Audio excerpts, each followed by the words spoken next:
sharing 20 genius home hacks that will make your life so much easier. Now, the vent hood filter in my kitchen was absolutely disgusting and it needed to be washed. I'm going to wash it with some Coca-Cola. So I took a large plastic bin, I put my filter in the bin, and then I poured the 2-liter bottle of Coca-Cola right over the top. You're gonna wanna make sure that your vent is submerged in the Coke. Mine kept floating up a little bit, so I got a heavy glass cup and I put it over the top of the vent to make it sink down. After an hour, I pulled it out of the Coca-Cola, and then I got a scrub brush and I scrubbed it really well. And I cannot believe how clean this filter is.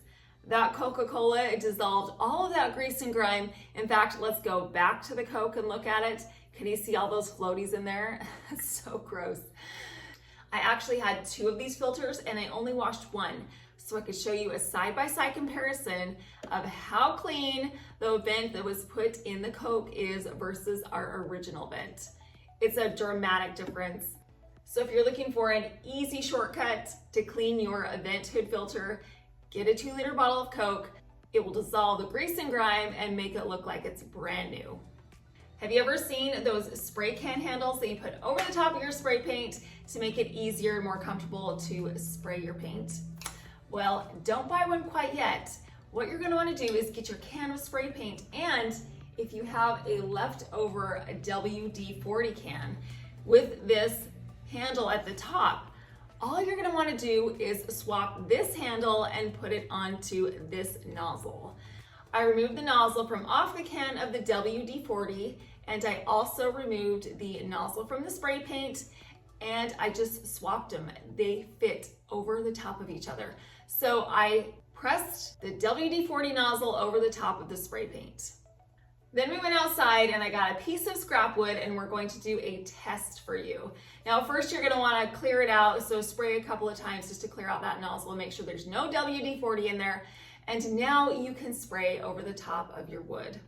Having the nozzle on the spray paint is also so convenient if you want to do any kind of detail. Because when you spray your spray paint, it just goes everywhere, right? But if you wanna have some kind of a control, this nozzle actually helps you to do it.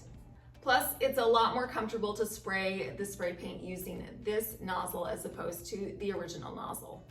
So before you go out and buy yourself a special handle for your spray paint, check your can of WD-40. If it has it, swap it and you're good to go.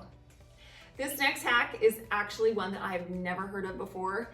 It was given to me by my friend Patty. And what had happened was her husband was out working and he got some tar on his hands and on his clothes and they didn't know what to do to remove it.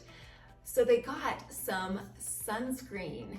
Now you've got to make sure you have sunscreen without zinc oxide in it, but it removed the tar. It also removes sap. So if you have sap that falls down and lands on your chairs outside, the sunscreen will remove it. And then the other day she said she was out and about and got gum on the bottom of her shoe. So we're gonna test out this theory. She got gum on her shoe and remembered this hack, and so she sprayed some sunscreen on the gum area and it came right off. The gum even came out of the grooves. So I mimicked this and guess what? It did the exact same thing. The sunscreen removed that gum, no problem. She also said that it helps remove stickers. So if you are looking for a way to easily remove sticky things, try some sunscreen. It blew my mind.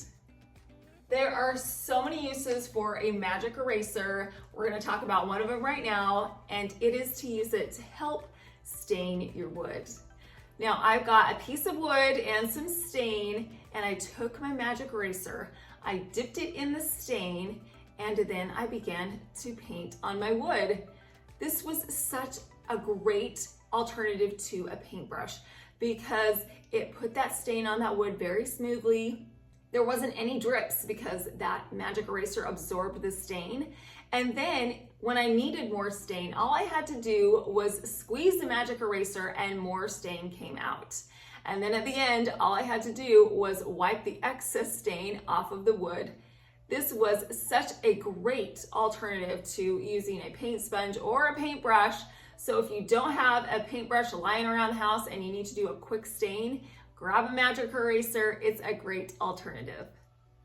I occasionally get white heat stains on my wood table in our breakfast area. It's bound to happen with a family of 6.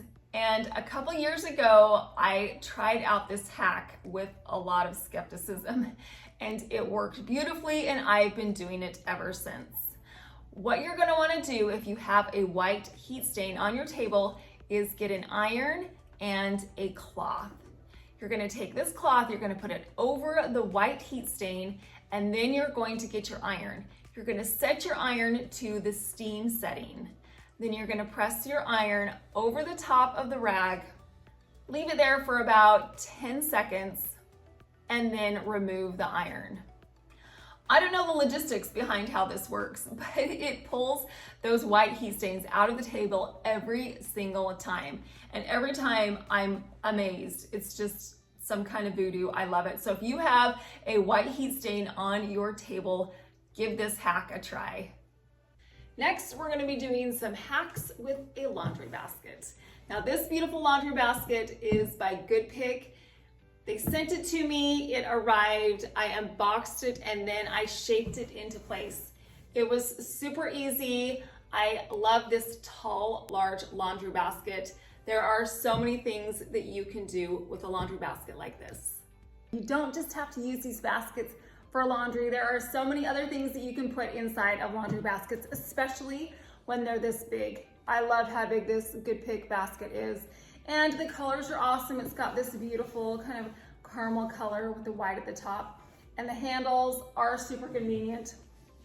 Haul it around, so easy. Okay, so now we have our basket. Let's talk about some things that we can put inside.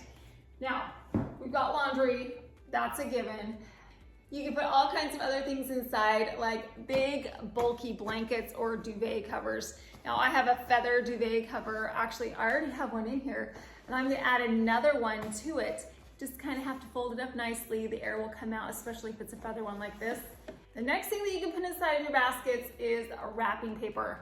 These tall baskets are the perfect size to put in all kinds of wrapping paper. Wrapping paper can be hard to store because it's just such an awkward shape. Putting it inside of this basket will keep it organized, and you'll be able to see exactly which wrapping paper you would like. Another tall, awkward thing that you can put inside your baskets is bolts of fabric. I've got these 2 tall, very awkward bolts of leftover fabric, and I never know where to store them, but they can go right in the basket alongside of my wrapping paper. So be sure to check out the Goodpick storefront. They have a huge variety of baskets, not just laundry baskets. They have all kinds of baskets for you and your home organization, and they're very affordable. And what's gonna make it even more affordable is that I have a 20% off coupon code. So the link to Goodpick and the coupon code will be in my description box. So head on over and see all the amazing baskets that they have. The shoes in my closet can get disorganized in a hurry. And a lot of times I think it's because I just don't have enough storage space for my shoes. So I'm gonna give you a tip of what I do to increase my storage space for my shoes in my closet. You're gonna wanna get 2 tension rods, size them appropriately to the size that you want or need to fit inside your closet. You're going to want them to fit snugly in the area because they are going to be carrying weight. I placed one of my tension rods on the back third and one on the front third.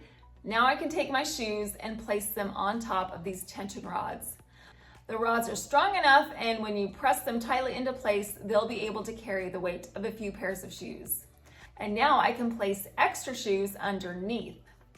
If you have a large span that you need to cover, you can use a shower curtain rod and just size that to the size that it needs so you can fit into place in the area that you need.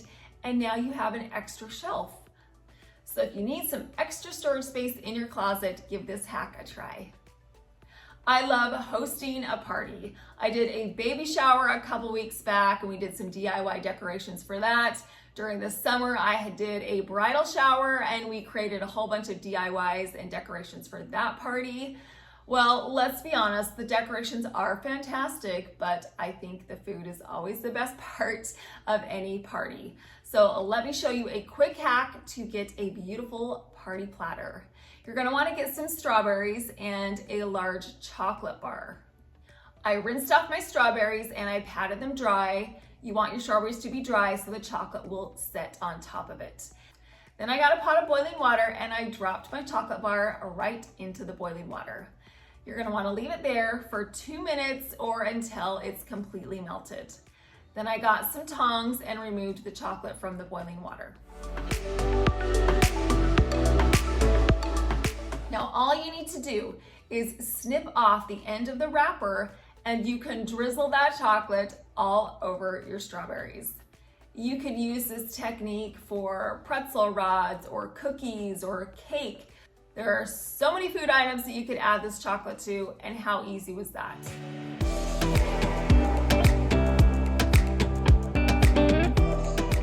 The garbage sack in my garbage can inevitably begins to slide down once it gets full of trash.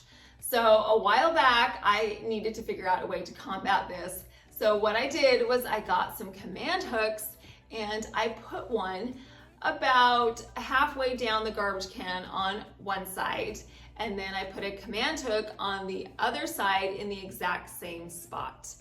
I put these command hooks on the garbage can facing down, and now I can put my garbage sack back into the garbage can, and I'm gonna take the ties and put them on the command hooks on either side. So now when my garbage sack fills up, it's not going to slide down back into the garbage can. Everything will stay in place. And when it's full, all I have to do is take those ties off the command hooks and pull the garbage sack out of the garbage can. The majority of the flooring on the main floor in my home is tile, which means I have a whole lot of grout lines, and I'm constantly trying to keep them clean. The cleaner that I use has a really pungent smell, and I just know it's not good for the family. So I've been looking for an alternative natural cleaning solution to clean my grout lines, and I found one. All you're gonna need is some hydrogen peroxide and some baking soda. You're going to want to put in equal parts baking soda to hydrogen peroxide. So I got a measuring cup out and I measured 1/4 of a cup of baking soda and 1/4 of a cup of hydrogen peroxide and put them in a plastic bowl. So I just put it in my bowl and I got a spoon and I mixed it together to create this paste. And then I took it and I spooned it over the top of the grout line. I left this concoction on the grout line for about 20 minutes, and then I took a scrubber that has some really firm bristles and I scrubbed those grout lines. Once I was finished, I got a clean rag and I wiped the hydrogen peroxide baking soda mixture off of the grout lines. You guys, I cannot believe how clean these grout lines were. It worked just as well or even better than the harsh cleaner that I've been using for years on my grout lines. There was zero smell, zero fumes, and the grout lines are sparkling clean. So guess what? I know what we're gonna be doing as a family this weekend. We're going to be cleaning all the grout lines in the house with this natural cleaning solution. Speaking of cleaning, do you ever clean something and think that it is clean and you're good to go? Well, I do that with my sink. I get some soap and I spread it around the edges and the bottom of the sink, and then I wipe it down, I scrub it really good, and I rinse it, and it looks clean, right? Well, it's not. And I learned this because I had done this, I'd washed my sink, it was clean in my eyes, and then I took a magic eraser and I wiped the sink down with this magic eraser. And there was so much grease and grime that came up. It was really gross. And so if you think your sink is clean and you really want it to be clean, grab yourself a magic eraser and wipe it down. It will remove the grease and the grime that you didn't see and make your sink really sparkle and shine. Have you ever been to a dinner party or a restaurant and there's a stick of butter on the table and you don't know how much butter you should take? Should I take a lot? Should I take a little? How many people want butter? I don't know. Do they have more butter? And then where's the knife? Is this a knife that's from somebody's plate, or did somebody take the butter knife? Like, I don't know. There's a lot of things that could go wrong with a stick of butter. It seems silly, but it's so true. So what we're gonna do is a hack for our butter. You're going to need to take some wax paper. I got about 4 inches of this wax paper, and I folded it in half, and then I cut it into strips. Then I took these strips of wax paper, wrapped it around a knife, and cut the butter into slices. As you cut the butter and remove the knife, the wax paper will stay in between the pats of butter. So I did this throughout the entire stick of butter. This is a great thing to do at a dinner party because now people can just remove 1 pat of butter. Sticking with the party theme, I have another hack for a party. When everybody comes over and they have their individual glasses, you can write on them with permanent marker. I know that seems counterintuitive, but trust me on this one.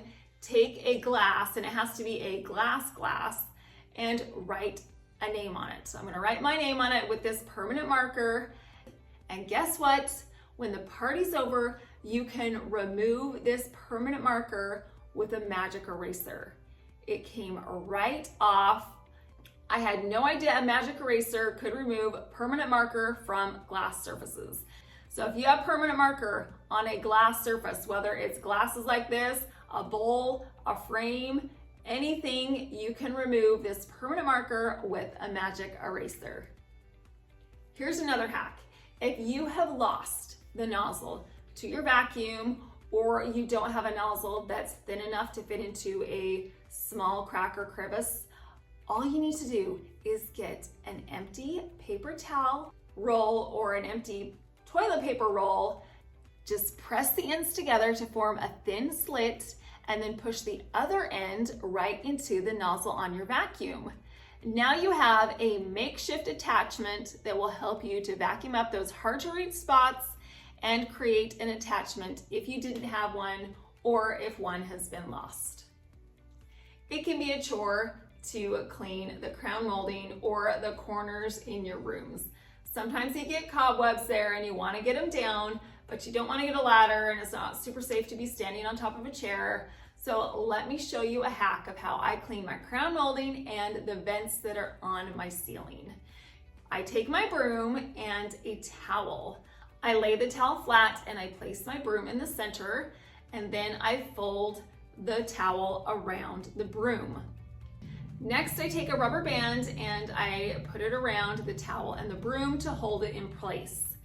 Now I can take my broom with the towel attached to it and wipe down the crown molding in my rooms. This is also great for cleaning those vents because those vents are really hard to reach and they are dirtier than you think they are, and they need to be wiped off every now and again. And this is an easy way to do it. You can get it all done in one shot. You don't have to worry about moving chairs around or getting a ladder out. This is a great hack that will help you to keep your house clean. I love using chalkboard signs for parties or for different seasons and holidays because you can personalize them. The problem with using chalkboard signs is when you go to remove the chalk from the sign, a lot of times that chalk stays on there.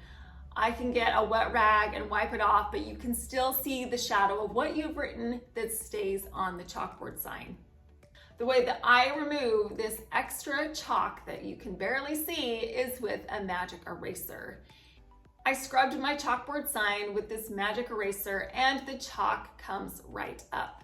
So if you have a chalkboard that has some stubborn chalk on it that just will not come off, get yourself a magic eraser and it will remove that extra chalk.